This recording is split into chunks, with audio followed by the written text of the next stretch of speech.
가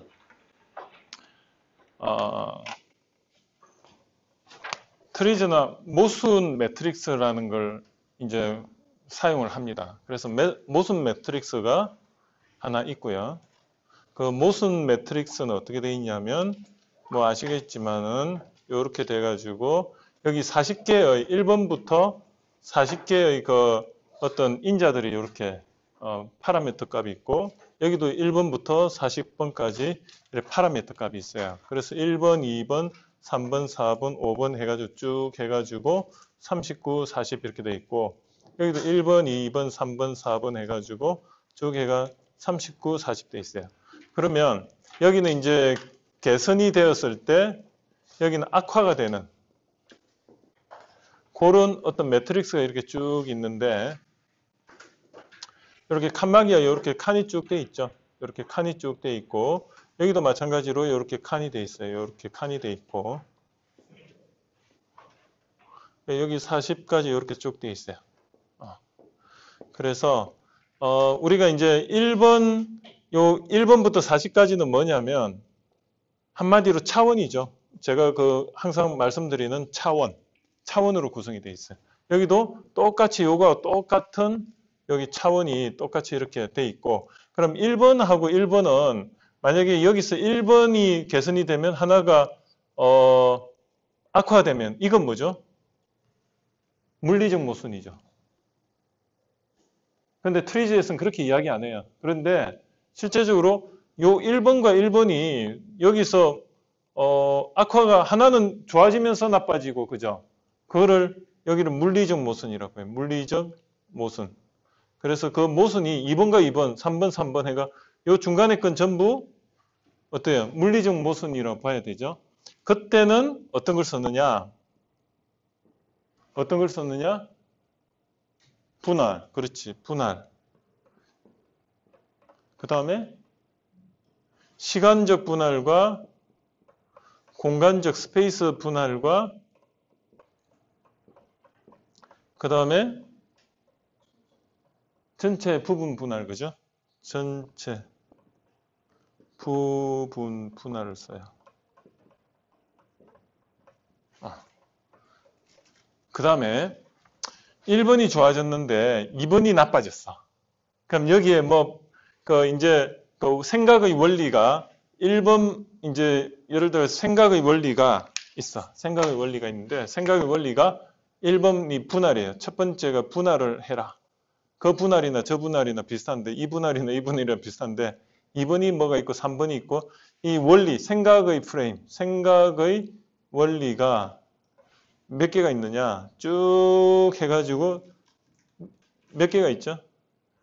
제가 요거 헷갈렸다. 여기 40번까지가 아니고 39번까지 있고요. 39번까지 있고 고치자. 38번, 39번까지 있고 여기도 38번, 39번까지 있고 왜 이걸 39번까지 했느냐? 비하인드가 있어요.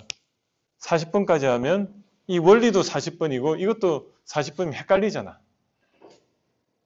그죠? 처음 들어보죠? 저는 이제 처음에 배울 때 러시아 과학자한테 물어봤어요. 이게 왜 39분까지냐? 40분까지 되면 좋지 않느냐? 그랬더니 얘가 하는 말이 40분까지 하면 생각의 원리도 40번이고 이 파라미터 값도 40번이니까 헷갈린다. 그래서 39분까지 자기네들이 그렇게 했다 하더라고. 근데 그런 거 말하는 사람이 있어요? 없죠? 이제 그런 비하인드를 제가 이야기하는 거예요. 그래서 여기가 39번, 여기 39번. 그렇고 여기서 1번, 1번 했을 때 요렇게 중간에 이것도 시간 분할, 공간 분할 이거는 뭐죠? 물리적 모순이라는 것도 러시아 과학자가 저한테 말했어요. 왜 그렇게 골치 아프게 물리적 모순하고 그 다음에 뭐죠? 기술적 모순 그렇게 또 해가지고 헷갈리게 하냐니까 보니까 번역서를 보면 물리적 모순은 또 따로 내가지고 막 하는데 그럴 필요 없이 여기서 1번, 1번 중간에 있는 거 이건 물리적 모순이고 나머지는 기술적 모순이다. 그렇게 이야기를 심플하죠.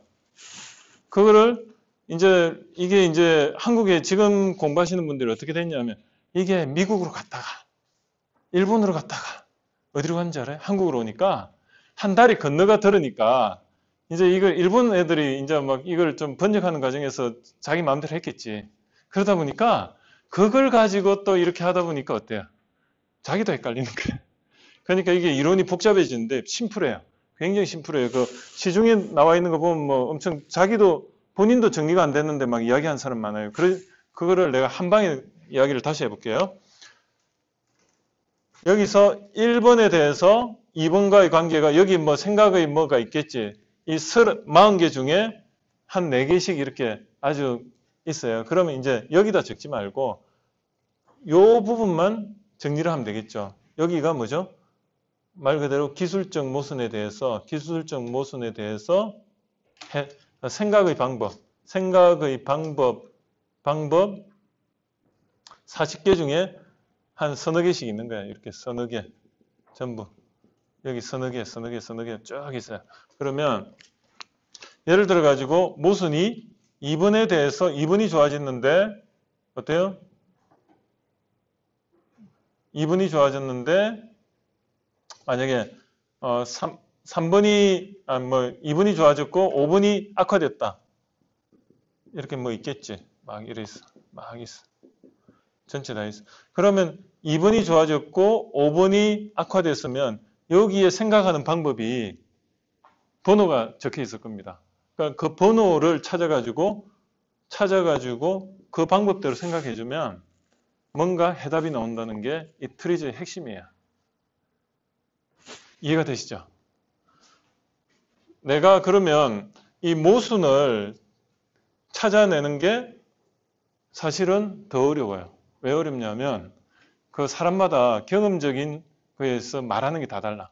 그래서 제가 오늘 실습하는 거는 어떻게 할 거냐면 처음에 현상에 대해서 문제에 대해서 정의를 해야 되지 않습니까? 정의하는 방법, 정의를 통해서 모순을 도출하고 그 모순을 도출하면 여기 파라미터 값들이 나오니까 그 파라미터 값을 이제 모순을 도출하고 그 다음에 어떻게 하죠? 파라미터 값이 나오죠. 그의 차원이죠. 차원을 발견하고 그 차원을 통해서 생각의 원리를 적용하고 그 중에 생각의 원리를 적용하면 그 중에 많은 생각이 나오면 그거를 그 중에 뭐죠? 이밸류에이션이라고 하는데 밸류 값을 찾아내고 뭐가 제일 중요한지 그래가지고 선택하면 되죠. 이렇게 정리가 돼요. 그래서 여러분들이 알아야 되는 건 뭘 알아야 되냐면 이 차원에 대해서 39가지에 대해서 먼저 익숙해져야 됩니다. 그죠?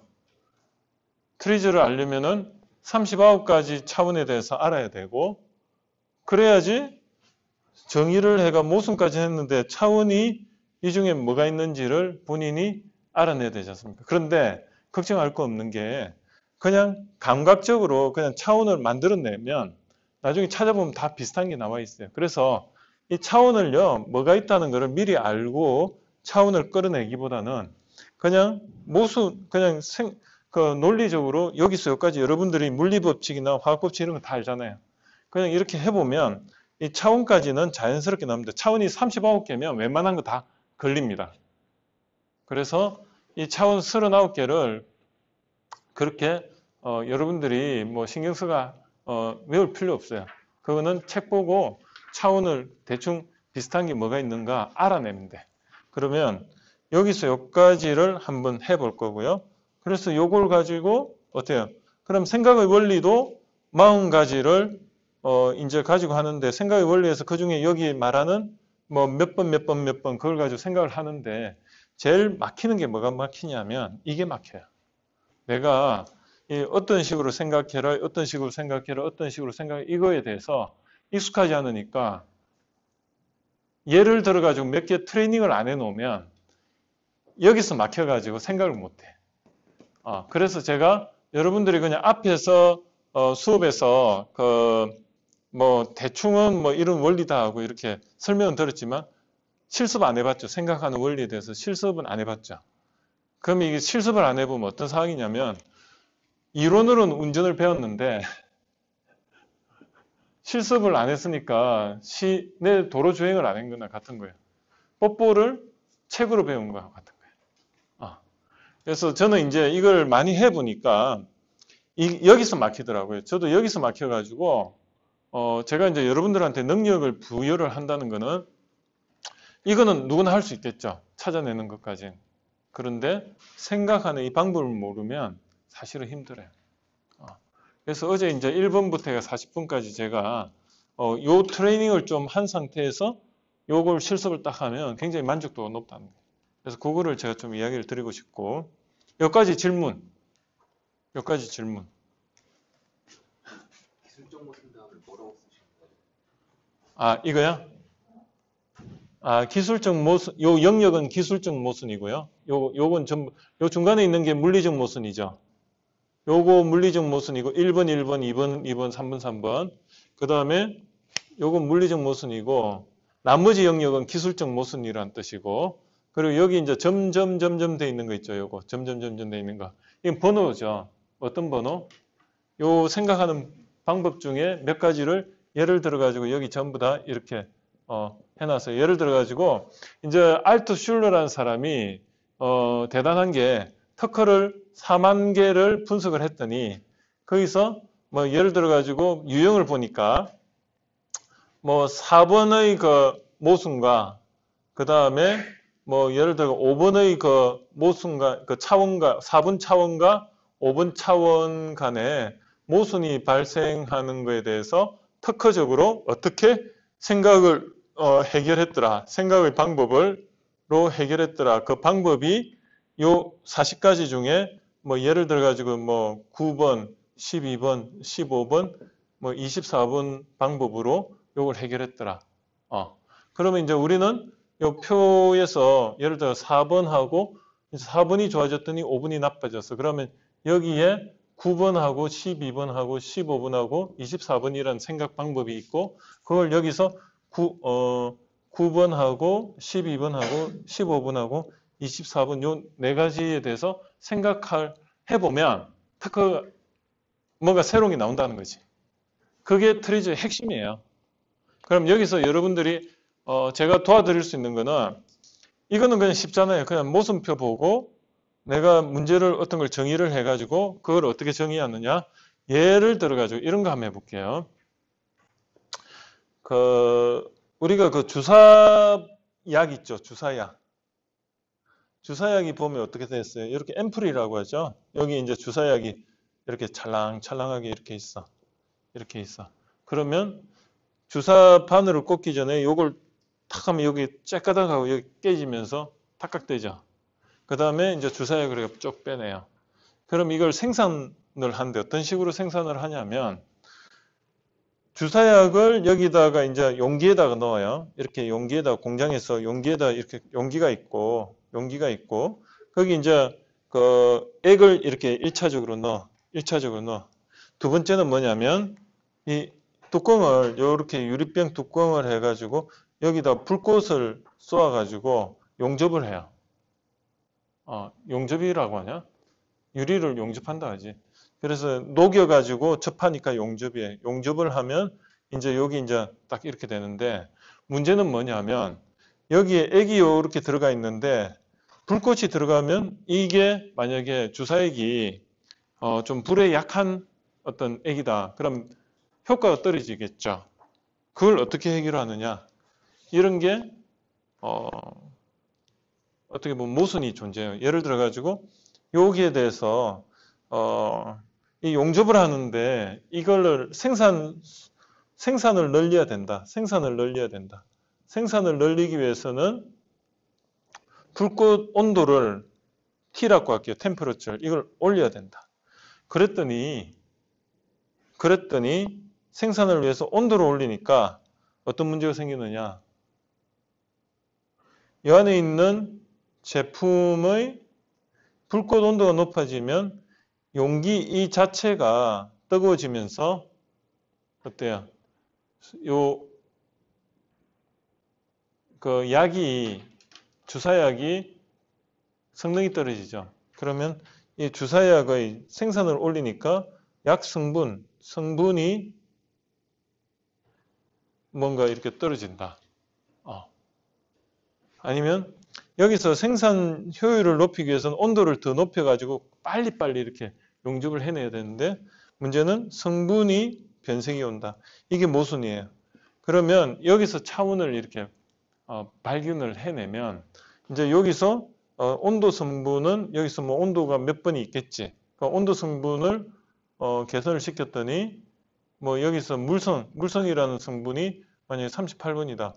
그럼 38번하고 4번하고 거기서 번호가 있을 거 아니에요. 여기는 뭐 7번, 뭐 1번 분리의 법칙, 2번은 뭐 한 10몇 번이 뭐 중간 매개체를 이용해라. 뭐 이런 거 있어요. 그래서 18번, 뭐 37번 이런 게 있어. 그럼 요거에 의해서 한번 생각해 보는 거예요. 아, 여기서 얘가 뭘 이용하면은 중간에 열 전도, 뭐 여기서 19번이 열 전도를 이용해 가지고 뭘 해라 뭐 이런 게 있단 말이에요. 그럼 이거를 이제 어떤 식으로 한번 정의를 해보냐면 주사약이라는 게 하나 있고 그 다음에 또 뭐가 있을까? 주사약하고 여기가 용기, 유리 용기가 하나 있고, 그리고 여기 온도라는 게 있어. 온도라는 게 있는데, 이 온도가 어때요? 유리에 영향을 미치고 있고, 이 유리의 그 온도가 이 주사약에 어떻습니까? 원하지 않는 영향을 미치는 걸 이렇게 왜곡시켰다 해가지고 구불구불한 이런 어떤 화살표를 썼다고 해요. 이걸 도식화 시킨다고 하는데 이거는 사실은 트리즈에서 후반에 이제 우리들이 만든 거예요. 실제로 이런 게 예전에는 없었지. 그래서 이렇게 구불구불하게 이렇게 돼. 그러면 이 구불구불하게 노이즈를 주사약의 변형을 오는 성분을 변형을 일으키는 이런 거를 차단을 시켜야 돼. 그죠? 차단을 시키려면 어떻게 하느냐? 어떻게 하느냐? 그걸 보니까 여기에 나중에 결론이 뭐냐면 이거야. 여기다가 물을 이렇게 채워요. 정확하게 말하면 요만큼 채우겠지. 요만큼 찰랑찰랑 채우면 어때요? 위에는 열을 아무리 가해도 이 유리 용기에 있는 물 속에 잠긴 이 용기에 담긴 약은 어때요?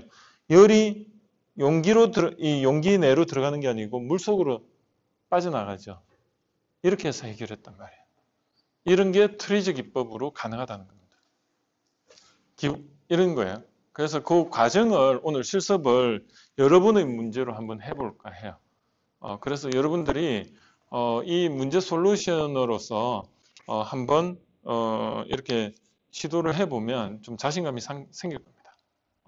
또 여기까지 했는데 질문. 또 질문 있습니까? 트리저가 너무 쉽죠? 이론이 너무 쉽지 않아요? 쉽죠? 이거보다 더 쉬울 수 없는데 이해가 되는 사람, 이해가 안 되는 사람 됩니까? 됩니까? 안 됩니까? 여기 점점은 다 써 있는 건가요, 원래? 요거요. 점점점점 서 있어요. 아예 그냥 저게 표로 다 나와요. 표로 나와 있어요. 그래서 이제 어떻게 할 거냐면 제가 이제 말씀드릴게요. 여기 bizman.or.kr 들어가 보세요. 지금 스마트폰으로 한번 저도 여기 인터넷 됩니까? 한번 해볼게요.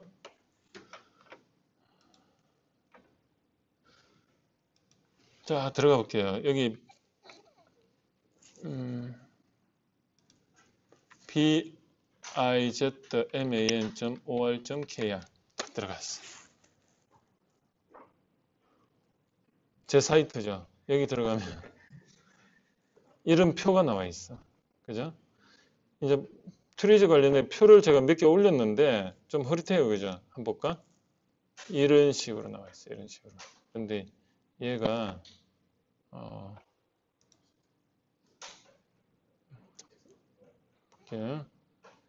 이게 다운로드가 되는지 모르겠네.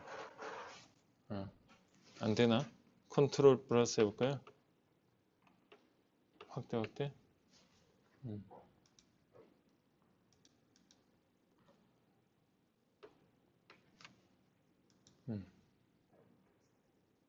펑션 키가 이건가?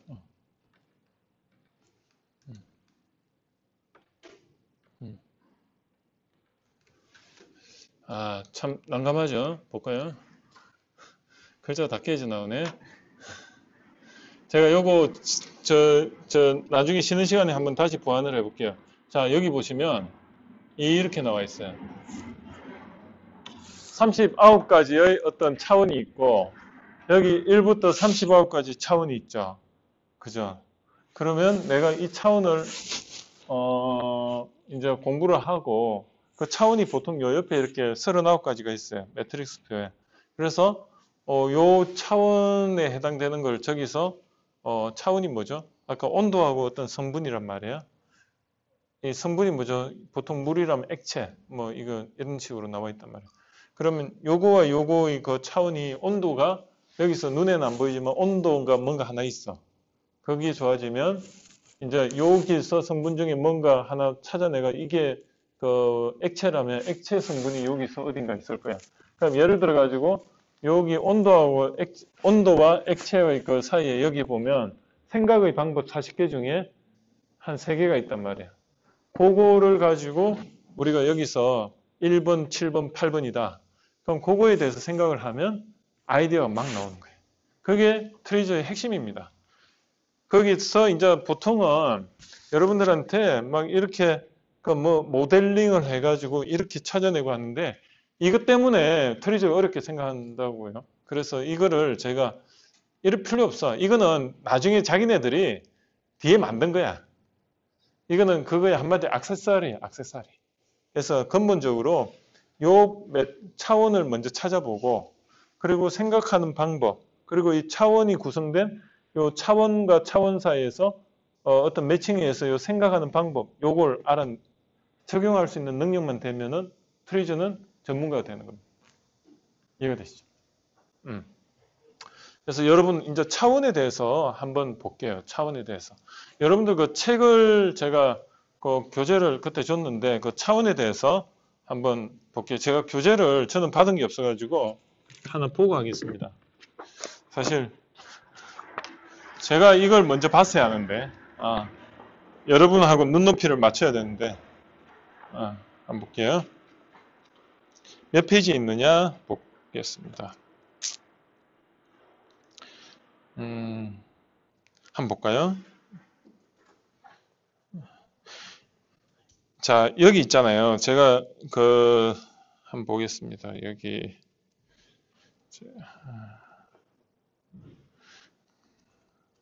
분리, 분할 있고 이론 있고 앞에 저번에 보니까 트리저에 대해서 좀 공부를 했던 것 같아요. 보니까 했죠. 그때 조금 그 기초는 좀 있었던 것 같아요. 제가 요거에 대해서 한번 보겠습니다. 기초에 대해서.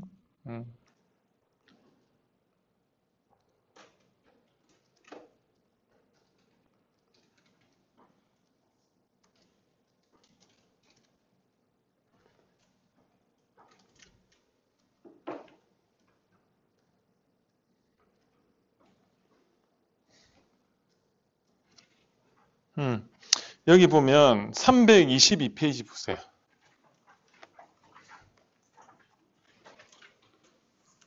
그 322페이지에 보면 39가지 파라미터 나와 있죠. 그죠? 이게 뭐냐면 여기서 1번부터 39번까지의 파라미터입니다. 그래서 여기 보면 움직이는 물체의 무게, 그죠? 이게 그 weight of moving object 이렇게 돼 있어요. 무게라는 게 있고 그 다음에 정지 상태인 물체의 무게. 이게 움직이는 물체의 무게도 있고 정지 상태의 물체의 무게도 있어요. 그럼 여기서 여러분들이 개념을 좀 한번 잡아보는 게 이게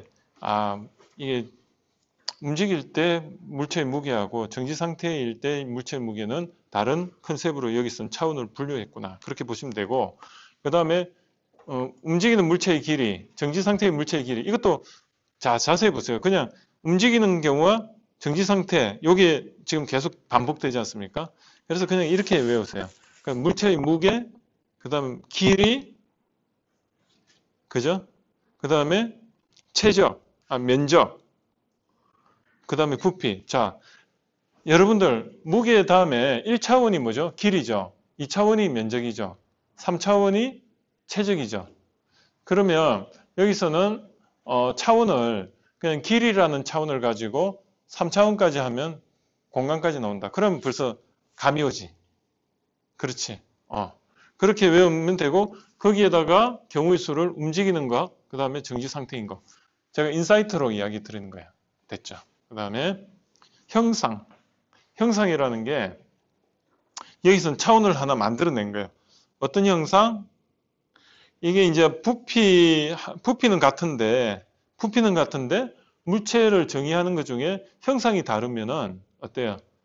그것도 하나의 그 물체를 정의하는 차원이 될 수가 있죠. 그죠? 같은 체적인데 물속에 집어넣으면 같은 그 아르키메데스가 발견했지만 체적을 찾아내는 방법이 물속에 집어넣었더니 물이 같은 양이 나왔지만 형상은 다르잖아. 그지? 같은 몸무게의 사람이라도 76kg지만 생긴 게 다르니까 어떤 사람은 배가 튀어나온 사람도 있고 같은 몸무게라도 몸무게가 같다는 거는 그 사람의 비중이 같다고 보면 그죠? 체형이 달라도 그죠? 그래서 그 형상이 하나 또 하나의 차원으로 정의가 되고 그 다음에 여기서 물질의 양이라고 되어 있어요. 그러면 물질의 양이 무게하고 최적이 부피하고 자 물질의 양은 숫자를 말하는 거예요. 물질의 양은 숫자, 수량, 그죠? 수량도 하나의 차원으로 여기 넣었네.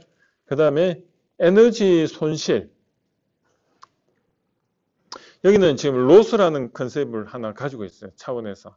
그 로스의 대상이 에너지가 될 수도 있고 물질이 될 수 있고 정보가 될 수 있고 시간이 될 수 있어요. 자, 이걸 한번 보면 E는 MC 제곱이라고 한번 생각해 보세요. 광량자설에 의하면 자, E가 에너지 손실이죠. 그 다음에 물질이 M이죠. 맞습니까? 맞습니까? 그 다음에 C는 뭐죠? C는 미터 퍼 세크 제곱이잖아요. 미터 퍼 세크 제곱. 거기서 세크가 뭐죠? 세크가 시간이죠. 맞습니까? 그럼 정보는 뭐냐면 정보는 전자라고 보시면 돼요. 전자. 자, 소련 애들이 굉장히 과학적이잖아요. 자, E는 MC 제곱에서 이게 에너지의 손실, 질량의 손실, 그 다음에 이거는 미터 퍼 세크 제곱이니까 길이와 시간인데 시간 컨셉이 들어갔어요. 그 다음에 이 전자력으로 말하면 전기에너지, 일렉트로닉스, 그 마이너스 전자, 이 전자의 손실이 데이터의 손실이라고 보시면 돼요. 그래서 여기서 데이터의 손실은 전자의 손실을 보시면 돼요. 이게 이제 우리나라 말로 이렇게 해놓은 게 우리나라 말이 덜 과학적입니다. 가장 과학적인 언어가 영어다. 왜?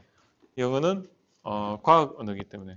우리하고 다른 거는 우리는 말이 좀 안 맞아도 전달이 되잖아요. 근데 영어는 앞뒤가 안 맞으면 걔들이 전달을 못해요. 예를 들어 한번 볼까? 밥 먹었어요? 밥 먹었어? 밥 먹었나? 밥 먹었니? 어때요? 주어 없어도 전달되잖아요. 맞아요? 주어가 생략된 우리는 동사만으로도 그 사람의 지위와 의도와 모든 게 다 나와요. 근데 영어로 it 하면은 그 사람이 높은 사람인지 낮은 사람인지 먹었는지 안 먹었는지 모르잖아요. 그러니까 are you eat? did you eat? 뭘? Did you eat breakfast? 이렇게 됩니다. 영어는요. 그래서 문장의 언어예요. 영어는. 왜? 문장이 완성이 돼야지 전달돼. 그게 과학이거든. 왜? 영어는 육하원칙이 그대로 들어가야만 되는 언어예요. 그래서 영어로 표현하는 게 더 정확하다. 그런 거고 영어를 그러면 문장을 단어화 시켜야 돼. 그래서 우리나라 사람이 영어를 못하는 이유가 우리나라는 단어 한 단어로 모든 게 전달이 되는데 영어는 그렇지가 그렇잖아요. 문장인데 우리나라 사람은요 문장을요 문장으로 외우는 거예요. 어떤 말이냐면 문장의 그 단어들을 또박 다 외우는 거야. 그러니까 어때요? 그냥 did you eat breakfast 이렇게 발음한단 말이에요. 우리나라 사람은 왜? 단어가 중요하니까 우리나라 말은 단어 위주로 돼 있으니까 단어 한마디가 상대방의 모든 걸 다 말하잖아요. 특히 충청도, 거려, 거래슈, 하여튼 전라도 쪽도 그 시기 안에 이러면 끝나잖아요. 그죠? 굉장히 축약할 거예요. 그런데 영어는 어때요? 그러니까 우리나라 이 프레임이 뭐죠?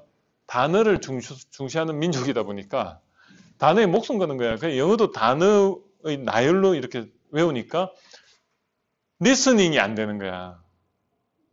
걔들은 문장을 단어같이 외우거든요. 그러니까 문장 한 문장을 관용어 같이 그냥 단어 하나같이 Did you breakfast? 이래.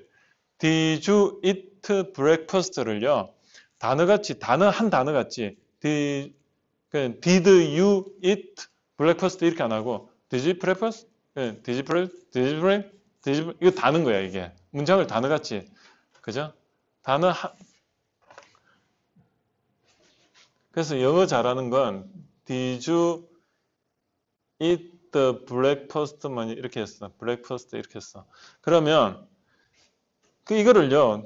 D, U, E, B 이렇게 이걸 하나의 단어로 생각하는 거야. Did you eat breakfast? 이러는 거야. 이게 미국입니다. 그러니까 단어로 해가지고 우리는 Did you eat breakfast? 이렇게 백날 외워도 걔들이 말하면 안 들리는 거야. Did you break? 이렇게 Did you break? 왜? 걔들은 맨날 말하니까 걔들은 어때요? 지겹잖아. 지겨우니까 그냥 Did you break? 그럼 Did you break이 뭐야? Did you break이 뭐야? 도저히 Did you break이 뭔지를 모르는 거야. 영어를 우리는 100년 아니어도 한 20년, 30년은 했는데도 불구하고 이 원리를 모르니까 맨날 헤매잖아요. Did you break? 이러면 우린 Did you breakfast로 배웠는데 걔들은 맨날 밥 먹은 일을 우리나라 말로는 그냥 breakfast 이거 같은 건데 Did you break? 이러면 도대체 Did you break이라는 단어가 뭐야? 또 사진 찾아보면 없는 거야. 이 슬랭어인가? 찾아보면 없어. 근데 걔들은 맨날 Did you break? Did you breakfast? Did you breakfast? 그거예요, 그죠? 영어의 원리 아시겠죠? 그래서 영어를요 문장을 단어같이 외워야 돼. 입에 확 달라붙어요. 영어 잘하는 건요 앞에 것만 다 읽으면 돼. I love you를 I love you 이러잖아요. I love you가 단어같이 됐던 거예요. 문장을 I love you 이러면 그죠? 우리나라 말은 I love you 이러잖아요. I love you. 그런데 외국 애들도 I love you 할 때가 있어요. 진짜 사랑스러워 천천히 말하고 싶을 때 나 자기 사랑해 이럴 땐 I love you 이러는데 보통 사랑해 이럴 땐 I love you, I love you, I love you. 근데 I love you 자체도 난 못 알아듣겠더라고. 어떨 땐 I love you, I love you, I love you, I love you. 그렇다. 이해가 되시죠? 자 볼게요. 그래서 물질의 양, 에너지 손실, 물질의 손실, 정보의 손실, 시간 손실까지도 다 해결됐죠. 그럼 차원 벌써 거의 반 했어요. 물체가 생성한 유해인자. 유해인자가 뭐가 있을까? 유해인자가 뭐가 있을까? 유해인자. 잘 모르겠죠. 유해인자가 원자력 unstable한 상태를 말하는 거예요. 뭔가 우리가 이렇게 어제도 말씀드렸지만 원자력 발전을 하고 나면 우라늄 나오고 반사성 나오고 그러잖아. 그런 유해인자를 생각하시면 될 것 같아요. 그 다음에 신뢰성. 이게 신뢰성이 또 그걸 여기 있는 차원들은요. 한마디로 이렇게 생각하면 돼. 그 대상의 특징을 차별화되는 특징을 정의해주는 단어들이에요. 그러면 여러분의 여러분의 그 특징을 말해줄 때 요중에 이 차원을 가지고 특징을 말해주는 연습을 좀 할 겁니다. 예를 들어 가지고 그래야지 이게 차원이 내게 되니까. 그리고 이 차원을 현실에도 사용할 수 있으려면 응용력이 좀 필요한 겁니다. 자 볼게요. 시간의 손실했고 유해인자 했고 그 다음에 신뢰성. 그 사람 신뢰성이 높아? 낮아. 이것도 하나의 그 사람의 특징을 나타내 주는 거야. 일을 시켰더니 어떨 땐 너무 잘하다가 어떨 땐 갑자기 또 안 돼. 그러니까 이게 막 웨이브가 엄청 많은 거야. 그러면 신뢰성이 낮다고 볼 수 있죠. 물체가 영향을 받는 유해인자. 이게 뭐냐면 한쪽은 주는 쪽, 한쪽은 받는 쪽. 그럼 이렇게 보면 돼요. 그 사람은 나쁜 거를 발산하는 사람이다. 근데 어떤 사람은 그 유해인자를 흡수하는 사람이다. 그렇게 또 생각하시면 되죠. 그래서 저 물질이 오염 물질을 흡수하는 어떤 게 뭐죠? 그 뭐죠? 그 냄새 흡수하는 거. 아니면 습기를 흡수하는 거. 우리 그 냉장고에 뭐죠? 탈취제. 탈취 기능이 있냐 없냐. 그런 개념으로 물체가 영향을 받는 유해인자. 그렇게 보시면 좀 이해가 될 거예요. 이런 게 막 플렉시블하게 돼야 돼요. 옛날에는 이거를 그냥 단순히 물리적으로만 생각했는데 그러지 말고 이거를 실제적으로 이제 현실에서도 우리 생활에서도 한번 적용해 보자 이거죠. 그래서 작동의 편의성, 편리성도 하나의 그 물체를 정의하는 차원이다. 편리의 안에, 그죠? 이것도 차원으로 보는 거예요. 그러니까 우리가 사람도 그 사람한테 부탁했을 때 좀 쉽게 들어주는 사람, 들어주지 않는 사람 그렇게 좀 볼 수가 있고, 그다음 유지 보수의 편의성, 유지 보수의 편의성 어때요? 유지 보수가 편리하다, 안 하다 이것도 하나의 차원이 되는 거예요. 이런 거예요. 어떤 사람은 밥을 많이 먹어. 그럼 유지 보수의 편의성이 떨어지죠. 뭘 많이 먹어야 되니까. 자동차도 마찬가지고. 그래서 그 사람을 정의할 때 유지 보수를 편의성이 낮다 높다 이렇게도 한번 말씀드릴 수 있다는 거. 그 다음 우측에 가면 적용성 또는 다양성, 적응성 또는 다양성. 그 사람이 어떤 다양한 환경에 적응을 잘한다. 그것도 하나의 특징이 될 수 있는 거죠. 사람을 대상으로 하면. 근데 그 물질이 만약에 적응성, 다양성이 뭘까? 이거죠. 카멜레온 같은 물질. 아니면 카멜레온 같은 성격의 사람. 그렇게 보시면 돼요. 움직이는 물체에 의한 에너지 이용. 움직이는 물체, 이게 한국말이 참 어려운 게, 이거를 영어로 해놓으면 굉장히 쉬울 텐데, 정말 쉬울 텐데, 왜 이렇게 어렵게 해놨을까? 움직이는 물체에 의한 에너지 이용. 움직이는 물체가 있는데, 그거에 의해서 에너지를, 이게 뭐냐면, 운동 에너지라는 것입니다. 운동 에너지. 그러니까 그 사람이 뛰는데, 에너지가 있는데, 그 활동성이 높으냐, 낮으냐, 그 사람이. 에너지가 많은 사람이냐, 아니냐, 그렇게 보실 수 있는 거예요. 이 고속으로 움직이고 있다는 것은 에너지가 그만큼 움직이는 mv 제곱이 많다는 거네. E는 mv 제곱, 그죠? 운동 에너지, 그죠? 그래서 그 인공위성 같은 경우는 어떻습니까? 중력장이 벗어나가지고 진공 상태에서는 어때요? 저항이 없으니까 그 속도로 계속 도는 거예요, 그죠? 그 속도가 저항이 없는 공기의 저항이 없는 상태에서 이렇게 돌면은 운동 에너지가 보존이 되죠. E는 mc 제곱, E는 mv 제곱. 여기서 E는 mc 제곱에서 이게 빛의 속도가 v로 바뀌었을 뿐이죠. 이해가 되십니까? 운동 에너지, 그죠? 빛은 속도가 변합니까? 안 변합니까? 빛은 등속도 운동이에요, 그죠? 근데 여기다 v를 c로만 바꾼 거예요. 아인슈타인이 엄청 머리 좋죠? 그냥 살짝 바꿔놓은 거예요. 빛의 속도다. 그래서 그 에너지는, 그래서 아인슈타인은 모든 세상은 전자로 이루어졌던 거기에 힌트를 얻어가지고, 그래서 요거를 V를 C로 바꾸는 그 아이디어를 냈던 겁니다. 근데 누가 그렇게 넣을 생각을 했을까? 근데 아인슈타인은 넣으니까 누구도 넣을 수 있잖아. 그냥 빛의 에너지다. 과감하게 넣고 해보니까 되는 거야. 그게 원자탄 에너지. 이해가 되죠?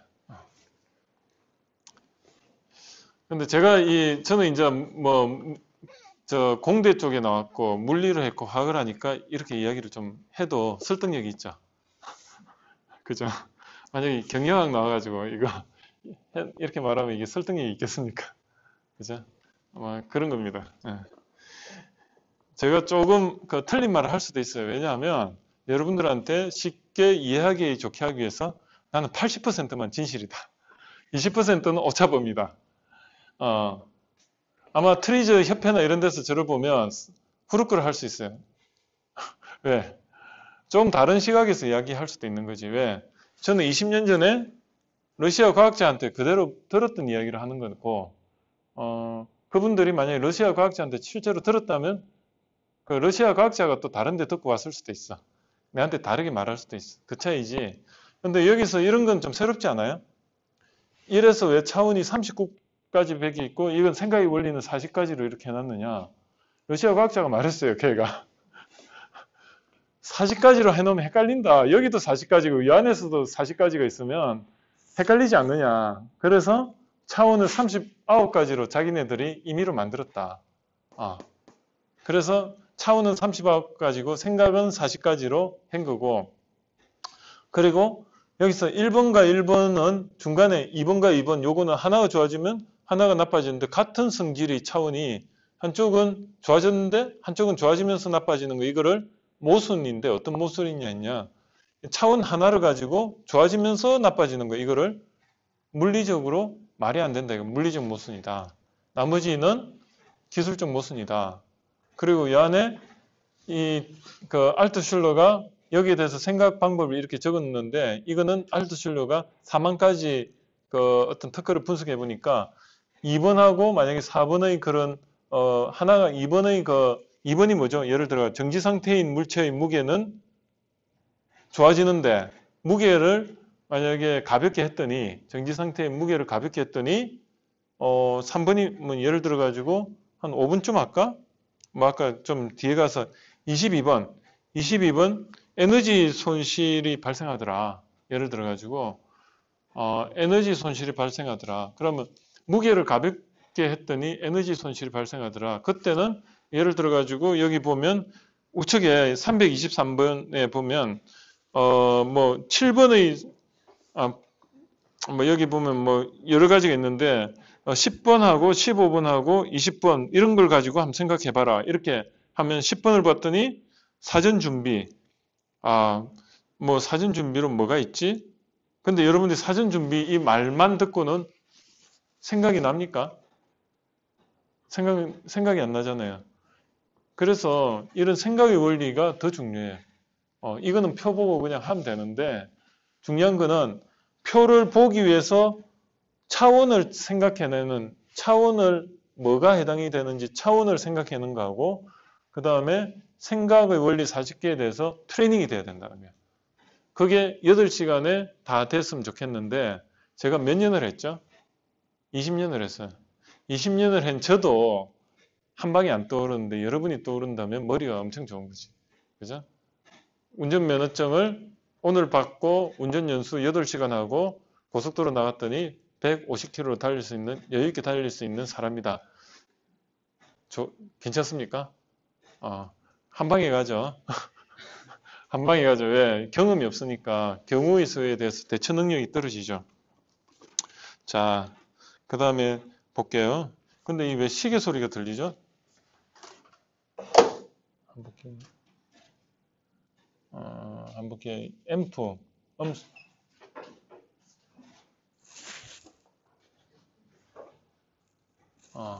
희한하네. 자, 볼게요. 그 다음에 정지 에너지에 의한 에너지 이용. 자, 이게 뭐냐면 이걸 설명을 이렇게 할게요. 하나는 E는 mv 제곱이죠. W로 하죠. 그냥 에너지는 mgh가 뭐죠? 위치 에너지죠. 여기서 정지 물체에 의한 에너지 이용은 위치 에너지입니다. 수력 발전을, 그죠? 맞습니까? R분의 mv 제곱. 이게 mv 제곱이 아니구나. R분의 mv 제곱이거든. 맞습니까? 나도 헷갈리네. 아, 아니다. mv 제곱 맞다. mv 제곱 맞고 mr 오메가 제곱 각 가속도. 그죠? 맞습니까? mr 오메가 제곱 맞아요. 회전 운동일 때는 mr 오메가 제곱이고 mr 오메가 제곱이고 직선 운동은 mv 제곱이고 mgh. 이게 뭐냐면 위치 에너지가 운동 에너지로 바뀌는 거잖아요. 맞죠? 그래서 지금 말하는 거는 전기 물체에 의한 에너지 이용은 이거고요. 그 다음 움직이는 물체의 에너지는 이겁니다. 그래서 예, 보니까 엄청 열심히 오셨네. 예, 환영합니다. 그 다음에 동력하고 속도. 동력이 뭐죠? 동력? 홀스 파워. 홀스 파워. 동력. 파워가 결국은 이 동력이기나 여기서 보면 지금 동력 해놓고 또 우측에 속도라고 돼 있죠. 그냥 속도 자체는 뭐죠? 시간분의 차원이 시간분의 이동거리죠. 요 복합, 그러니까 시간과 이동거리를 합한 요거를 하나의 차원으로 본 겁니다. 그 다음 힘. 이제 다 나오네. F. 힘도 나오고 F는 MA잖아요. MA. 그래서 요거 힘도 하나의 차원을 합한 거지. 그 다음에 응력, 압력. 압력이 뭐죠? P는 면적분의 힘이죠. 면적이 뭐죠? 차원이, 면적이 앞에서 보면 그 길이 면적의 두 개의 차원과 힘이라는 F는 MA라는 시간당 길이의 제곱이죠. 그래서 복합 차원을 하나의 또 응력으로 또 만들었어요. 그 다음 물체의 구성 요소의 안정성. 안정성. 이게 뭐냐면 이건 스테이블한 거죠. 스테이블한 거. 그죠? 스테이블한 거. 앞쪽에 보면 unstable이 하나 있었던 것 같은데 한번 볼까요?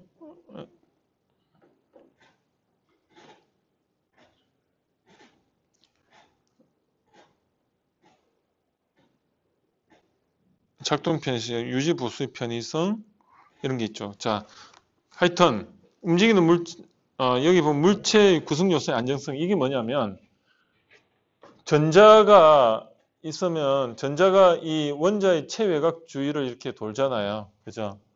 이 전자가 뭡니까? 이렇게 체외곽이 원자 수준이 처음에는 4개, 그 다음에 또 8개, 뭐 이렇게 에너지 준위가 있는데 원자의 에너지가 여기 뭔가 에너지가 하나 빠졌어. 그럼 여기가 전공이라고 해가지고 전자의 그 구멍이 생기면 언스테이블 하잖아요. 그러면 화학적으로 보면 어떻습니까? 뭘 이렇게 결합을 하려고 하다 보니까 활성화된 어떤 기체라든지 이런 건 불만 조금만 갖다 대면 팡 퍼지고 이런 게 보면 사실은 전자적으로 보면 안전하지가 않은 거지. 여기에 뭔가 산소가 결합이 되면 터져버린다든지. 왜냐하면 산소에 있는 전자하고 결합이 되면서 이게 화학 반응을 일으키거든. 그런 식으로 뭔가 그렇게 이제 물리적으로 해석을 할 수가 있어요. 그러면 사람으로 말하면 안정성이 떨어진다. 이게 뭐죠? 정신적으로 좀 뭔가 언스테이블 할 수가 있지. 그게 있잖아요. 까르마라는 거하고 같아요. 까르마가 뭐냐면 사람이 감정 기복이 심하다는 말은 뭐냐면 사람을 한번 칭찬을 해요. 붕 띄워졌어. 붕 띄워졌어. 그럼 계속 기분이 좋을 수는 없어. 그러면 이게 다시 한번 내려와. 근데 그 가속도 때문에 쭉 내려갔다가 다시 올라와.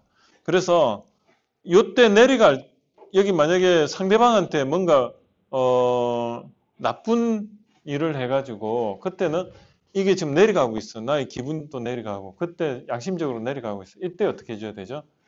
미안합니다. 죄송합니다. 용서해 주세요. 이런 단어를 사용하면 이 내려가는 정도가 얕아지니까 올라가는 것도 이렇게. 그래서 파장을 줄여주는 게 우리가 상대방한테 I'm sorry 이런 이야기를 많이 남발하면은 자기 감정이 기복이 줄어드는 거죠. 그래서 항상 그 젠틀하게 산다는 게 결국은 까르마를 줄이는 거예요. 내가 업을 줄인다는 것은 상대방에 대해서 예를 가해주는 것도 지혜지. 왜냐하면 그거를 해가지고 내가 아무리 칭찬을 많이 듣고 뭐 좋은 일을 했더라도 그걸 감정적으로 표를 내면 이게 더 올라가 버리는 거야. 에베레스트 산까지 올라가고 나면 떨어질 일밖에 없잖아요. 그거를 내가 지혜 있는 사람이면 아, 내가 산이 높으면 골이 높다는 그 원리를 알면 내가 아무리 뭐 장원급제를 하고 세상에서 좋은 일을 해도 다른 사람부터 칭찬을 받더라도 겸손해지는 거지. 겸손해지면 내가 조금은 낮게 이렇게 가면 이 삶이 굴곡이 적은데 겸손하지 않으면 그냥 붕 날아가지고 그냥 수직 낙하하는 거예요. 그래서 그런 어떤 원리가 있습니다. 그래서 여기서 보면 물체의 구성 요소의 안정성이라는 게 결국은 그 스테이블 하지 않다, 언스테이블하다 그런 뜻으로 받아들이면 되고 내구력이 뭐죠? 내구력은 안정성 여기서 뭐 언스테이블의 반대라고 보시면 돼요. 내구성이 좋다는 말은 원자 간의 결합력이 좋다는 거거든. 그죠?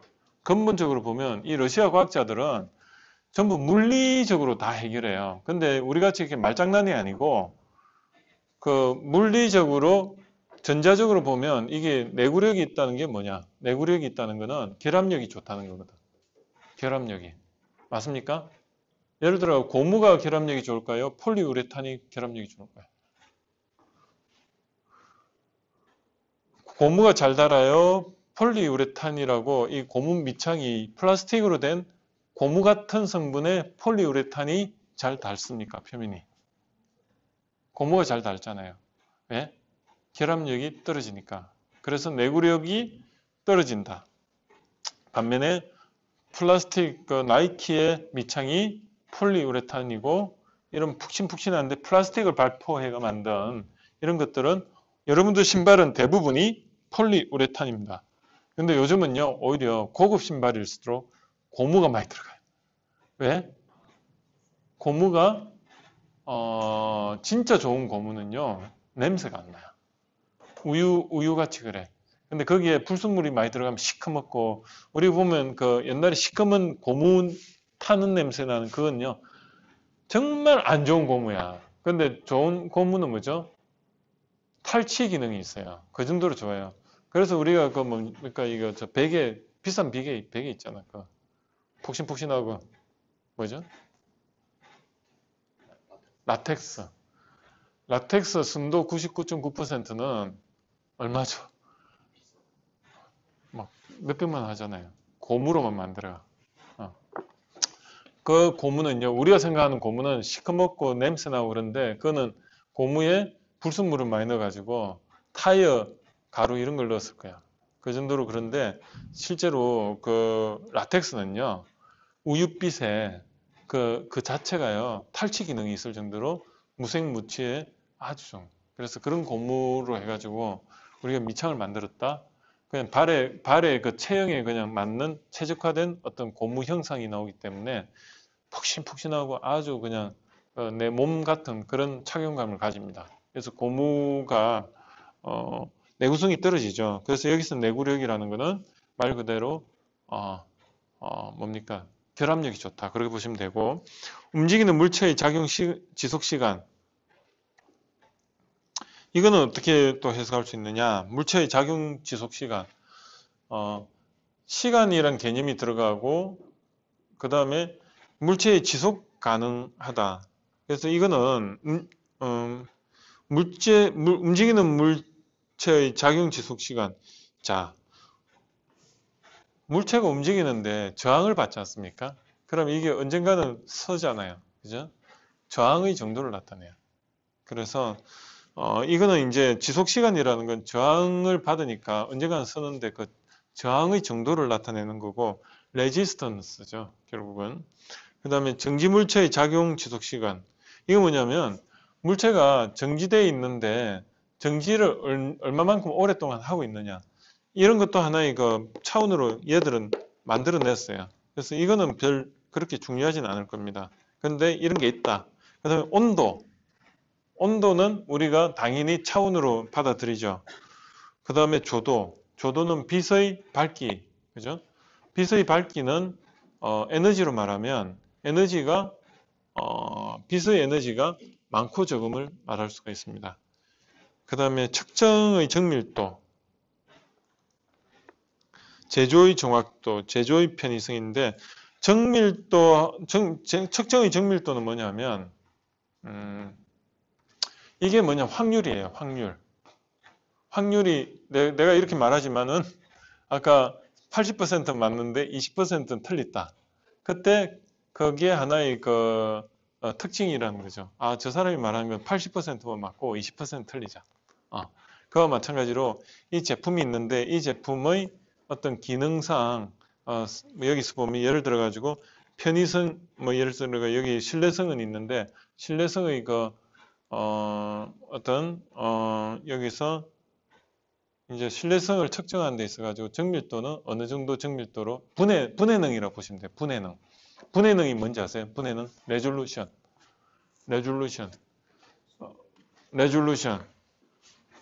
뭐냐면 우리가 자가 있는데 자의 우리 기본적으로 눈으로 볼 수 있는 분해능은 1mm라고 생각할 수가 있어요. 그러니까 자를 주세요 하면 문방구 가면 1mm 자를 줘요. 그런데 설계하는 사람들은 1mm보다 더 작은 0.5mm짜리 칸에 그런 자들 촘촘하게 돼 있는 그거를 해요. 근데 눈이 진짜 좋고 이런 사람은 0.1mm짜리 자를 써요. 그때는 어떻게 쓰냐면 돋보기 같은 걸 하나 이렇게 위에다 딱 갖다 놓고 그런 장비가 있어요. 이렇게 딱 갖다 놓고 그걸 마킹하는 샤프 같은 건 또 0.1mm짜리 샤프인 거야. 그거를 딱 보고 척척척척. 옛날에 아날로그적으로 설계할 때. 그러니까 지금 여러분이 쓰는 샤프는 0.1mm가 아니고 0.5mm 정도 되는데 0.1mm짜리 아주 공학용 샤프 있어요. 그런 거 하나 가지고 있으면 엔지니어로서 여기에 딱 꽂고 다니. 그러다 탁 해가지고 돋보기 딱 갖다 대고 이렇게 쫙. 옛날엔 그게 하나의 프라이드가 됐는데 지금은 안 알아주죠. 컴퓨터로 그냥 다 하니까. 그죠? 그러면 컴퓨터에서 프린터 장비도 있잖아요. 레졸루션이 레이저 프린터 같은 경우는 0.1mm까지 나오는데 일반 도트 프린터는 1mm. 그 물방울이 1mm가 이렇게 탁탁탁 나오니까 그 정도예요. 그런데 레이저 프린터는 0.1mm. 그런 차이가 있어요. 그래서 여기서 말하는 정밀도는 그런 겁니다. 그리고 제조의 정확도는 뭘까? 제조의 정확도? 참 한국말로 적어놓으면 어려워. 이게 정확도하고 정밀도는 어떤 차이지? 정확도는 그 사람이 정확하다. 그러면 뭐죠? 정확도 하면 약속을 정확히 지킨 사람을 정확한 사람이라고 이야기할 수 있잖아요. 즉 이건 뭐냐면 계획한 대로 잘 성실히 그게 작동을 하느냐 그렇게 보시면 될 것 같아요. 그래서 제조의 편의성 쉽게 만들 수 있으면 제조의 편의성이 높다 이렇게 보시면 되고 이런 편리성, 편의성은 efficiency 관점이에요. efficiency. 그 다음에 장치의 복잡성. 이게 뭐냐면 엔트로피 들어봤어요? 엔트로피 시스템의 개가 막 복잡해지는 거예요. 엔트로피가 높아졌다는 것은 막 이제 비가역적으로 차원이 막 많아져 가지고 계속 이제 복잡해지는 거죠. 그걸 말하고 그 다음에 자동화의 확장.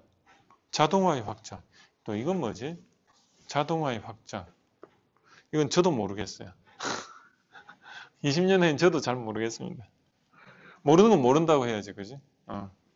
그 다음에 생산성이 높다? 말 그대로 아웃풋이 많다는 거죠. 그 다음에 감지 및 측정의 난이성. 측정이 안 된다는 거야. 한마디로. 측정이 어렵다. 어떤 게 있을까? 측정이 어렵다.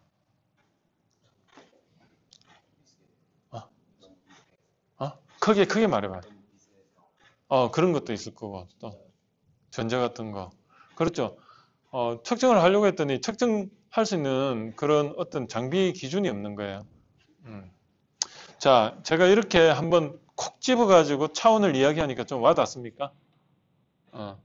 조금 쉬었다가, 그 다음에 이제, 생각의 원리를 한번 또 들여다보죠. 그래서 여러분들이 이론상으로 봤던 그 어떤 생각의 원리는 놀라는 거는 뭐가 필요해서 대포를 쏩니까? 총을 쏘는 이유, 소리죠. 그 새들은 그 소리에 도망을 간단 말입니다. 그럼 소리라는 요소를 추출해가지고 그것만 집중적으로 우리가 이용하면 되는 겁니다. 여기 폭음기인데 폭음기의 원리는 보면 여기에 가스를 넣어가지고 순간적으로 가스를 넣으면 여기 가스가 여기 차요. 차면서 이거를 폭발을 시키면 어떻습니까? 가스가 여기서 맞고 나오면서 여기서 폭음 소리가 나거든요.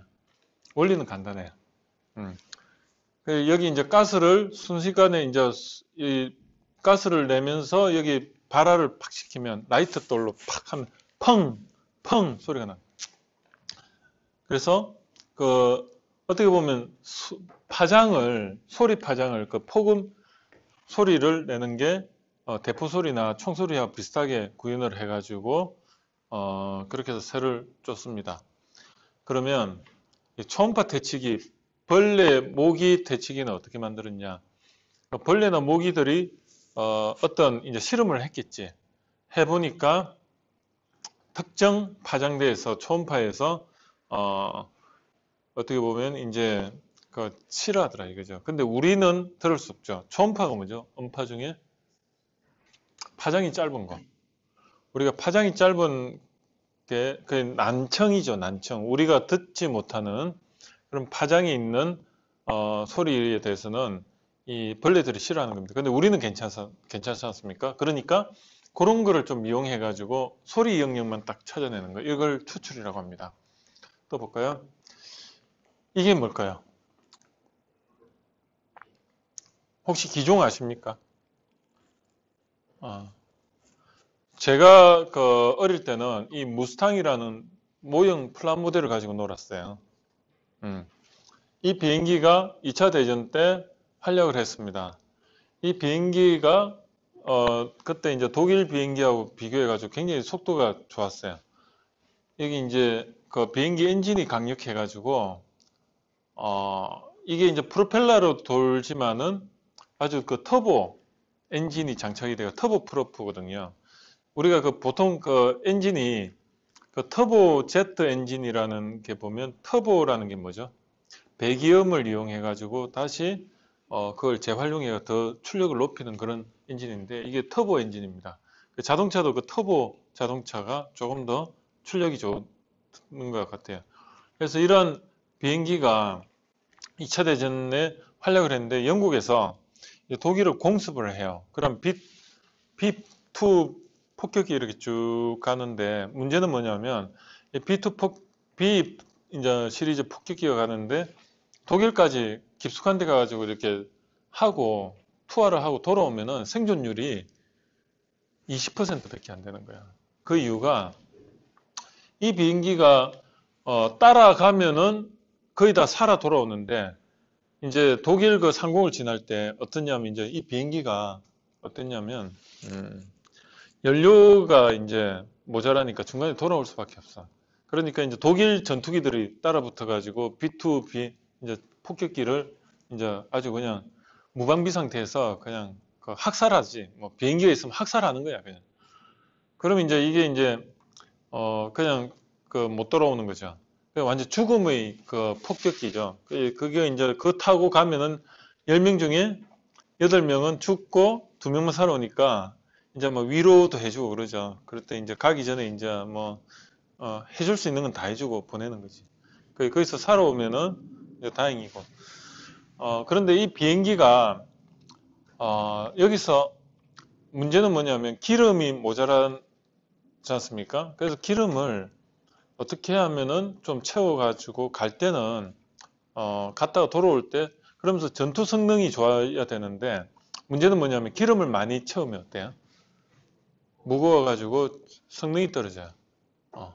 그래서 이걸 어떻게 해결했냐면 밑에 기름 탱크를 폭탄 투하하듯이 만든 거야.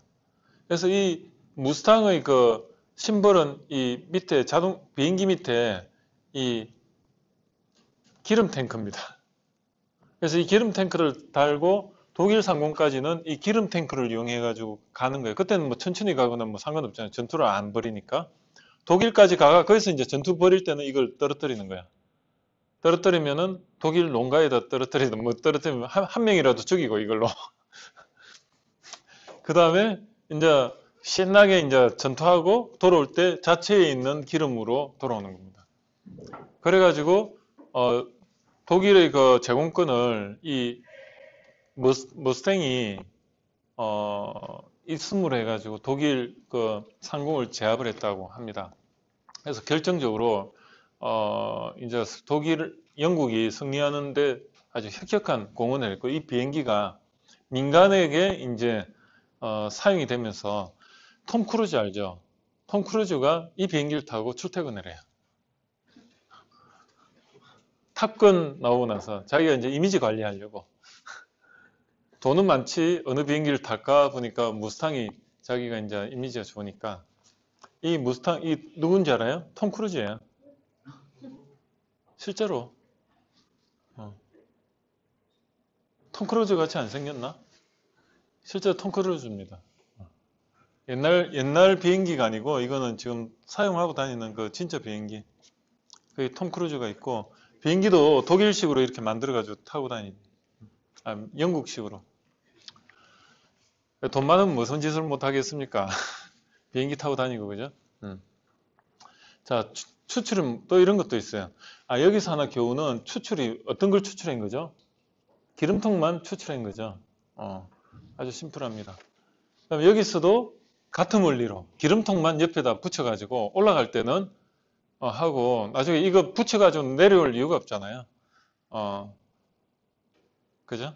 똑같아요. 그래서 그 비행기나 이 로켓이나 마찬가지로 올라갈 때 쓰고 나면 다 그냥 버리죠. 버리고 나중에 이걸 어떻게 하죠? 다시 재활용하죠. 그리고 이제 요것도 이제 중간에 이제 페어링식으로 이게 다 돼 있는데 이걸 다 이제 하나하나 이렇게 쓰고 나면 떨어뜨리고 나중에 요 위쪽만 이렇게 우주로 보내죠. 우리나라에서 나로우가 얼마 전에 성공은 했다고 하지만 난 성공했는지 잘 모르고 있었어요. 근데 문제는 뭐냐면 여기 페어링 여기에 이제 폭발을 시켜가 이거를 떼어내는데 그 폭약이 작동을 안 해가지고 이제 여기서 끝까지 이제 요 위에 귀두 부위하고 여기하고 어때요? 여기가 이제 폭발이 안 되니까 같이 물고 올라가니까 정상 궤도로 진입을 못 해가지고 결국은 이제 계속 뭐 문제가 됐죠. 자, 이것도 추출이에요. 어떤 추출? 외장 하드디스크. 컴퓨터에서 하드디스크만 외부로 빼내가지고 하는 거 이런 것도 추출입니다. 이게 전부 트리즈로 나왔다고 봐도 과언이 아니에요. 그냥 있는 거 내가 여기서 필요한 것만 빼내는 거야. 하나 더 필요하면 하나만 더 추가로 단다 이런 뜻으로 보면 돼요. 필요하면 추가로 단다. 필요하면 추가로 단다. 자, 그러면 그 추출할 수 있는 게 여기서 뭐 없을까? 내가 뭐 하나 필요하면 하나 더 달면 돼. 이제 이거는 이제 여러분들 생각해내면 다 발명인 거야. 예를 들어가지고 가방이 내가 가방을 들고 다녀. 근데 이 가방이 평소에는 여자 가방들 보면 작잖아요. 이런 가방이 작아. 이렇게 작아. 그럼 이거를 하나 더 가에다가 뭔가 스페어 가방 있죠. 얇은 거. 하나를 이렇게 붙였다 뗐다 하면 어떨까? 그런 가방이 있었으면 좋겠어. 예를 들어가지고 난 정말 이것을 다 안 쓰고 요만큼만 쓰고 싶어. 요만큼 쓰는데 가방을 얇게 여러 개를 만드는 거야. 찍찍이 중간에 붙여가지고 벨크로 만들어가지고 똑같은 사이즈 같은 가방을 한 4개를 분할해 딱 만들어 짝짝짝짝 붙이면 오늘은 양이 많으면 그 가방을 이런 손잡이가 이제 그 가방마다 얇게 다 있는 거예요. 그럼 그것만 짝짝짝짝 붙이면 이렇게 탁 돼가 착각하고 이것도 특허가 될 것 같아요. 그런 가방 봤어요? 가방을 이걸 좀 얇게 만들어 가지고 여러 개를 이렇게 딱 하면 일체형이 되는 거야. 그리고 오늘은 이 가방 중에 이런 거야. 학교 갈 때 이쪽은 공부 가방, 여기는 노트북 가방, 여기는 옷 가방, 여기 팬티도 있고 뭐도 출장용 가방이지. 그 다음에 용도별로 가방이 쭉 있어. 오늘은 용도별로 공부하러만 가면 요것만 들고 가도 되고, 그리고 오늘은 이거하고 이것만 가요. 그리고 하나의 가방은 뭐냐면 비상식량 가방인 거야. 그 안에 여자들이 보면 초콜릿부터 모든 걸 다 넣어놓고 어때요? 괜찮지 않아요? 필요하면 가방을 추출하는 거예요. 한번 만들어 보세요. 오늘 좋은 거 하나 또 나왔네. 그런 거 또 뭐가 있을까? 텀블러. 예를 들어가지고 텀블러, 저 같으면 텀블러가 어떤 사람은 내가 조금 더 어느 날은 조금 더 큰 사이즈의 텀블러가 필요할 때도 있고 어떨 땐 작을 때 필요할 수 있어. 저기도 텀블러 저게 보온병인가요? 있어. 내 같으면 이렇게 하겠어. 로켓 같이 다단계로 만들어 가지고 중간중간에 연매를 만들어 가지고 어떨 땐 길게 만들어 가지고 몇 개 쌓으면 똑같아. 보온병 그 안에 이거 분리를 해가지고 이렇게 쌓으면은 일체형으로 되고 분리하면은 또 아주 낮게 되고 파이프 이렇게 돌려가지고 짝짝짝 쌓으면은 이마한 텀블러가 되기도 하고 분해해가지고 그냥 위에 거하고 밑에 것만 딱 쌓으면 조그만 텀블러도 되고 그러면 어때요? 청소하기도 좋지 않을까? 여러 개로 이렇게 분해하면 이 길이가 어느 정도 이렇게 전부 다 작게 얇게 되니까 안에 손 넣어가 이렇게 청소하기도 좋고 그런 텀블러 넣으면 좋지 않을까? 지금 막 나오는 거예요. 또 뭐가 있을까? 또 뭐가 있을까? 뭐가 있을까요? 시계? 시계도 뭐 이런 걸요. 저는 좀 이런 생각도 해봤어요. 마이크하고 프로젝터 이거하고 또 이렇게 조금 일체형을 이렇게 딱 해가 이렇게 하면 마이크 겸 프로젝터 포인트 그죠? 제가 이렇게 들고 다니면서 여기 지금 마이크도 여기도 있고 저기도 있고 한데 이게 마이크 기능까지 넣으면 근데 가능할 것 같거든. 추출해 가지고 마이크를 여기다가 평소에는 마이크가 좀 성능이 안 좋아. 그럼 마이크 이거를 여기다 핀 마이크 하나 딱 꽂으면 이렇게 마이크도 되면서 이렇게 프로젝트 이것도 되면서 뭐 되나. 그때 마이크만 추출해가 여기다 꽂았다 뺐다. 또 뭐가 있을까? 엄청 많이 넣어줘. 근데 세상에 그런 건 아직 없는 것 같아요. 자 볼게요. 국부죽 품질 이건 뭐냐면 망치는 망치인데 부분적으로 기능을 더 넣은 겁니다. 그죠? 저는 분리가 아니고 여기서 보면 망치에 못 빼는 게 있음으로 해가지고 기능이 더 들어간 겁니다. 또 볼까? 여기서 보면 이거 어떤 부분이 국부죽 품질이냐면 이 뚜껑을 다 열어가지고 물을 이렇게 마실 필요 없이 뚜껑은 다 닫아 놓은 상태에서 위에 이 마개가 따로 하나 있어가지고 이것만 빼면은 어때요? 쉽게 또 이렇게 작은 양의 넣을 때는 큰 걸 이렇게 한꺼번에 넣지만 낼 때는 작게 부분적으로 뭔가를 이렇게 변형을 시키는 것을 국부적 품질이라고 영어로는 로컬 퀄리티라 했는데 부분적으로 어떤 기능을 추구하는 것을 국부적 품질이라고 한다. 그런 걸 그냥 그렇구나 생각하면 돼요. 그러니까 이거를 단어로서 여러분들이 이해를 하면 쓸 수가 없습니다. 어떤 제품이 있어. 예를 들어 가지고 마크펜이 있어. 마크펜은 어떤 거죠? 이건 그냥 기능이 이걸 이렇게 쓰는 거야. 그런데 문제는 뭐죠? 쉽게 마르죠. 뚜껑을 이렇게 닫아. 근데 뚜껑을 안 닫고 여기서 그냥 장기간 보관할 때는 이렇게 넣으면 좋겠는데 장기간 보관 안 하고 내가 이렇게 해가지고 한두 시간은 이렇게 해가 그냥 여기 이렇게 놔두고 이렇게 써도 안 마르게 할 수 있는 방법이 있을까? 어떤 방법이 있을까? 국부적 품질. 아예 금방 말리게 해서 더 못 나오게 그래가 누르면은 또 또 나오게 어. 붙이고. 그렇죠. 국부적 품질이죠. 이 안에 스프링을 하나 달아가지고 이렇게 몇 번, 두 번 똑똑똑똑 하면은 이제 안쪽에서 들어가면서 그 스프링이 들어가 있으니까 안쪽에 이렇게 쏙 들어가면서 액체에 한번 당겨졌다 나오면서 그때 이렇게 또 쓰는 거야. 그런데 말 그대로 그냥 가만히 있으면 그냥 빨리 말라버려. 괜찮네. 뭐 빨리 안 말라도 그냥 평소에 이렇게 마르도록 돼 있는데 한번 이게 들어갔다 나오면은 이 안에 액이 있으니까 액이 한번 당겨져 나오면 또 이렇게 쓸 수 있는 거. 좋네. 다 꺼내세요. 국부적 품질이고요. 지금 제가 말하는 게 트레이저 실습입니다. 그냥 꼭 그 뭐 포스트잇 붙이고 막 난리 굿을 치는 게 그게 여러분들 그런 거 원합니까? 해드릴까?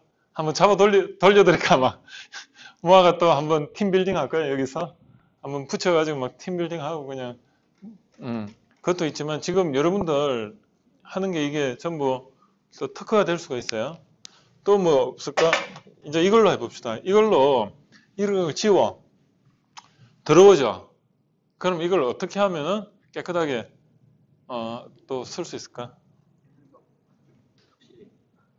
이거 되나? 안 되네.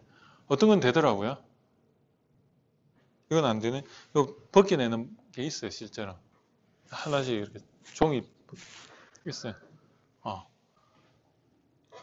또 한 가지 또 뭐가 있을까? 이렇게 있어. 여기 있는데 이렇게 오래 있다가 이게 말라버려. 그런데 이걸로 지워도 잘 안 지워져.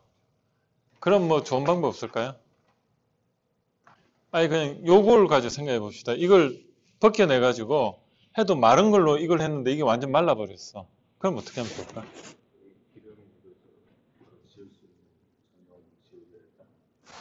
여기다가 전용 지우개를. 그럼 요것도 하나 가지고 다니고 이것 다른 전용 지우개도 요거 하나로 뭐 해결할 수 있는 방법이 있을까요?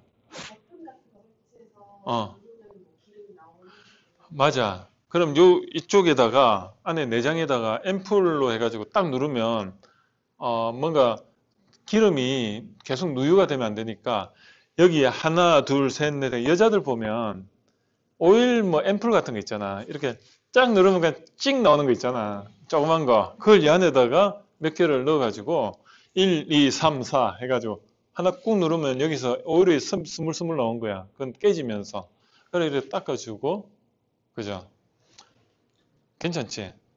그래서 여기 여러 개 놔두고 이렇게 하나, 둘 하면 가격도 별로 안 비쌀 거예요. 뭐, 무슨 오일이라도 내 생각에는 좀 강사가 있잖아요. 아로마 오일 좀 맡고 하면 기분이 좋아가 더 강하게 잘 될 것 같거든. 여기다가 허브 오일 같은 거를 너가 향기가 좀 나면 좋지 않을까? 막 나오잖아요. 지금 이걸로 인해서 국부적 품질로 해서 여러 개가 나왔어요. 벌써 몇 개 나왔어요. 지금 찍 하는 거, 그 다음에 이거 쭉 하는 거, 그 다음에 이거 살짝 눌렀다 빼면 나오는 거 또 뭐가 있을까?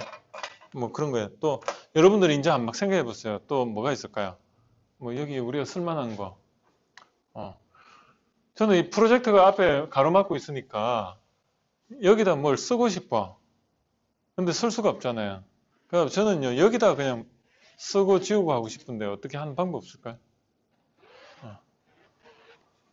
여기다가. 이를 크게 만들면. 근데 이걸 저보가 이렇게 올라갔다 내려갔다 하는데 만약에 이거를 그럴 필요도 없네요. 그냥 크게 만들어 그냥 벽에 붙이면 되겠네요. 그지? 근데 왜 이렇게 했을까?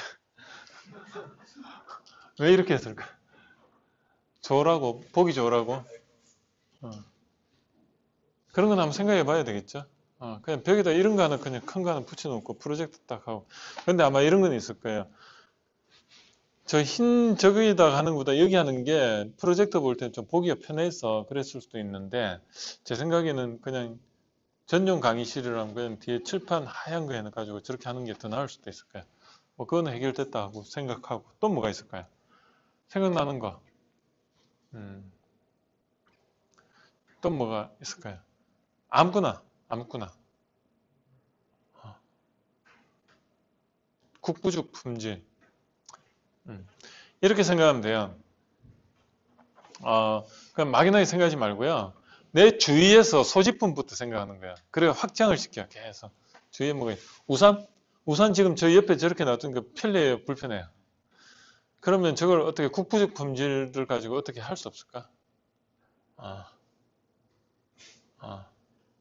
그 접는 우산 나왔는데 예를 들어 접는 우산도 비가 와가지고 그게 이제 젖어 있어. 그럼 바로 접으면 좀 찝찝하잖아요. 그때 뭐 하는 방법이 없을까? 그런 걸 한번 생각해 보면 좋은 게 많이 나올 것 같아요. 그래서 여러분들도 국부적 품질에 대해서 이제 확실하게 이해가 됐겠죠? 됐겠죠? 국부적 품질. 저거는 어떤 개선을 했던 것 같아요? 눈치를 좀 제가 좋아하는 겁니다. 저 가격이 얼마인지 아는 사람. 어떻게 알아요? 어제 먹었어요. 어제 먹었어. 어디 여 근처에 파는 데 있어요? 나 먹고 어디 있어요? 걸어서 나가야 돼? 어? 걸어갈 수 있어요. 한 몇 분 걸어가야 돼? 25분. 안 되겠다, 안 돼. 그러면 거기 갔다 오면 강의 시간 늦으니까 안 되고 저는 저게 좋아요. 왜냐하면 맛있거든. 싸고 맛있거든. 그래요. 뭐냐면 원래 아이스크림 잘 녹잖아요. 그 왜 녹냐면 외부의 온도에 노출이 되니까 금방 녹아요. 그런데 초콜릿을 저렇게 입혀 놓으면 덜 녹아요. 여름에. 왜? 보냉이 되니까. 그게 핵심입니다. 그래서 저거는 뭐죠? 국부적으로 표면을 그 초콜릿 그 뜨끈뜨끈한 데다가 아이스크림 나오자마자 바로 한번 탁 집어넣고 나오잖아요. 떡은 그 한 멜팅된 그 초콜릿 그 물에다가 아이스크림 이렇게 딱 받아가지고 그냥 순간적으로 탁 이렇게 해요. 그러면 여기 딱 굳어가지고 저렇게 나오는 거거든. 안 먹어본 사람처럼 왜 이래요? 안 먹어본 사람처럼 한 번도 안 먹어봤어요? 여기 충청도에는 이제 저게 별로 없나? 우리 동네에서 맨날 먹는데 왜 이러십니까? 그래요. 그건 농담이고. 자, 그거예요. 이거 없는 건 500원인가요? 맞아요. 300, 500원. 자, 여기서 국부적 품질은 이런 것도 있어요. 여기서 국부적 품질은 어떤 게 개선이 됐던 것 같아요? 손잡이? 온가지? 여기 숨은 그림 찾기다. 재밌다. 여기 뭐가 국부적 품질 같아? 힌트로 딱 중간에 있는데. 창문? 창문 안에 뭐가 있는데. 그거예요. 뭐냐면 지하철에 모든 게 다 냉방이 될 필요가 없어요. 어떤 사람은 냉방을 좋아하는 사람도 있지만 아닌 사람도 있고 그 중간에 있는 사람도. 그래서 칸마다 온도를 다르게 해가지고 그래가지고 한쪽을 그러니까 찾아 들어가게끔 여성 전용 뭐 이런 거 있듯이 그것도 하나의 국부적 품질에 해당이 돼요. 여러분들이 국부적 품질하면 그냥 파트 한 부분을 성질을 다르게 만들어 버리는 거예요. 여기서도 성질을 다르게 만들었잖아요. 한 부분을 뭘 조금 더 추가를 하든지 해서 이것도 마찬가지로 전체에서 형상 이 부분을 다르게 만들어 버렸잖아. 이것도 이 전체에서 이게 국부적 품질. 그냥 영어가 어려워서 그렇지 영어나 한글이 어려워서 그렇지 컨셉은 그냥 저거에 치우치지 말고 그냥 부분적으로 뭔가를 손을 봤다. 손을 보면 좋은 게 나온다. 저것도 손을 봤다. 부분적으로. 조금 쉬었다 할까요? 10분만 쉬고 가겠습니다. 힘들죠?